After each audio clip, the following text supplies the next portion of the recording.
ఇక వివరాల్లోకి వెళ్తే తెలుగుదేశం పార్టీని బలోపేతం చేయడానికి శక్తివంచన లేకుండా కృషి చేస్తానని ఆ పార్టీ జిల్లా అధ్యక్షులు ఏలూరు ఎమ్మెల్యే బడేటి రాధాకృష్ణయ్య అన్నారు. భీమడోలు టీడీపీ కార్యాలయంలో పార్టీ జిల్లా అధ్యక్షులు బడేటికి పార్టీ పూర్వపు అధ్యక్షులు ఏపీ ఆప్కాప్ చైర్మన్ గన్ని వీరాంజనేయులు ఆధ్వర్యంలో అభినందన కార్యక్రమం నిర్వహించారు. కార్యక్రమంలో భాగంగా ఉంగుటూరు, నెడమర్రు, గణపవరం, భీమడోలు మండల గ్రామాల నుంచి టీడీపీ పార్టీకి చెందిన ప్రజా ప్రతినిధులు, కార్యకర్తలు హాజరై జిల్లా అధ్యక్షులు బడేటిని సత్కరించి శుభాకాంక్షలు తెలిపారు. ఈ సందర్భంగా నిర్వహించిన సమావేశంలో గన్ని మాట్లాడుతూ పార్టీ జిల్లా అధ్యక్షులు బడేటి రాధాకృష్ణయ్యకు శుభాకాంక్షలు తెలిపారు. బడేటి మాట్లాడుతూ పార్టీ జిల్లా అధ్యక్షులుగా బాధ్యతను శక్తివంచన లేకుండా నెరవేరుస్తానని, పార్టీ శ్రేణులు ఎవరికి ఎటువంటి పని ఉన్నా స్వయంగా తనను కలవచ్చునని CM Chandrababu, deputy CM Pawan Kalyan, Nara లోకేష్లు రాష్ట్రాభివృద్ధికి చేస్తున్న కృషి గొప్పదని, కూటమి పార్టీల వారు ఐక్యతతో కలిసిమెలిసి పని చేయాలని పిలుపునిచ్చారు.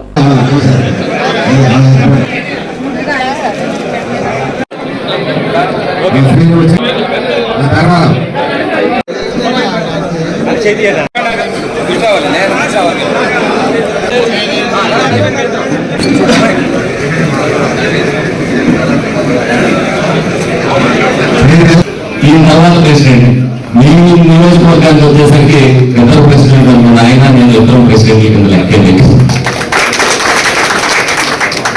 ఆ విధంగా ప్రతి ఒక్కరు కూడా రేపు రాబోయే రోజుల్లో మన లోకేష్ గారు ఏదైతే ఒక ఆశీస్సుల కోసం 20 లక్షల ఉద్యోగాలు ఇప్పిస్తానంటున్నారు, డెవలప్మెంట్ విషయంలోకి వచ్చేసరికి ప్రతి ఒక్కరికి కూడా పార్టీ మీద నాయకత్వం ఫోకస్ పెట్టకపోవడానికి కారణం పెట్టుబడులు తీసుకురావాలండి.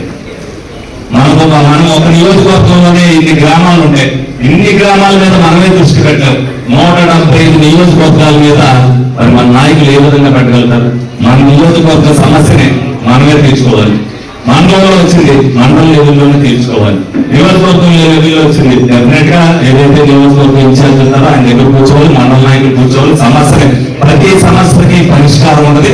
ఆ పరిష్కారాన్ని మన దగ్గర కూర్చుని మనం చేసుకోవాలి. ఒక రోజు కాకపోతే 2 రోజులు అవుతాయి, 2 రోజులు కాకపోతే 3 రోజులు అవుతాయి. సహనంతో ఆ రోజు పాపంగా ఉన్న 2 రోజులు కూర్చుంటే డెఫినెట్ గా అవుతుంది. ఆ విధంగా నేను ఇవన్నీ కూడా అనుభవంతోనే చెప్తున్నాను. ఎటువంటి సమస్యకైనా సరే ఖర్చులు చూసుకున్న వాళ్ళు కూడా 4 రోజులు పోయిన తర్వాత కలిపిన పరిస్థితులు ఉన్నాయి. కాబట్టి ఆ విధంగా మనందరం కూడా సమస్యను పరిష్కరించవలసిన బాధ్యతలు మీరు అందరూ కూడా తీసుకోవాలని చెప్పి మీ అందరినీ కూడా కోరుకుంటూ రేపు రాబోయే రోజుల్లో చంద్రబాబు నాయుడు గారు, లోకేష్ గారు, పవన్ కళ్యాణ్ గారు, మోడీ గారి నాయకత్వంలో మరి కూటమి పరంగా సీట్లు ఇస్తాయి. కాబట్టి ఎక్కడ ఎవరికి సీట్ ఇచ్చినా సరే ఐకమత్యంగా దాన్ని గెలిపించవలసిన బాధ్యతని మనం అందరం తీసుకోవాలి. దానికి మీ అందరి సహకారం కావాలని మనస్ఫూర్తిగా కోరుకుంటూ మరి ఫస్ట్ టైం ఏదైతే గన్నాంజనేయులు గారు ఉంగుటూరు రావాలి అని ఏదైతే చెప్పారో ఈ భీమడోలు వచ్చిన తర్వాతే ఎక్కడైనా అడుగు పెడతానని చెప్పా.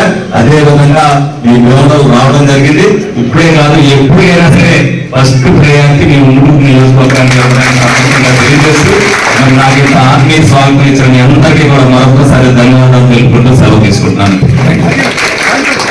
సమానంగా కలిసికట్టుగా పనిచేసి అందరం కూడా నడుం బిగించి ఎట్టి పరిస్థితుల్లో కూడా జగన్మోహన్ రెడ్డి యొక్క ప్రభుత్వం ఈ రాష్ట్రానికి రాకూడదన్నటువంటి పట్టుదలతో పనిచేసి మన రాష్ట్రంలో కూటమికి 164 సీట్లు ఇచ్చినటువంటి సందర్భంలో కొత్తగా ప్రభుత్వం ఏర్పడి నారా చంద్రబాబు నాయుడు గారు ముఖ్యమంత్రిగా, పవన్ కళ్యాణ్ గారు ఉప ముఖ్యమంత్రిగా, మరి వీరిద్దరి యొక్క కాంబినేషన్ లో ప్రధానమంత్రిగా అయినటువంటి నరేంద్ర మోడీ గారి యొక్క ఆశీస్సులతో ఈ రాష్ట్రం ముందుకెళ్తున్నటువంటి సందర్భంలో ప్రతి 2 సంవత్సరాలకు ఒకసారి జరిగేటువంటి మన తెలుగుదేశం పార్టీ సంస్థాగత ఎన్నికల కార్యక్రమంలో భాగంగా మరి మనకి సంటి గారిని అధ్యక్షుడిగా ప్రకటించినటువంటి సందర్భంలో మనమందరం కూడా రాబోయే రోజుల్లో సంటి గారి యొక్క నాయకత్వంలో 8 ఎమ్మెల్యేలు కానీ, ఇన్ఛార్జీలు కానీ, కూటమి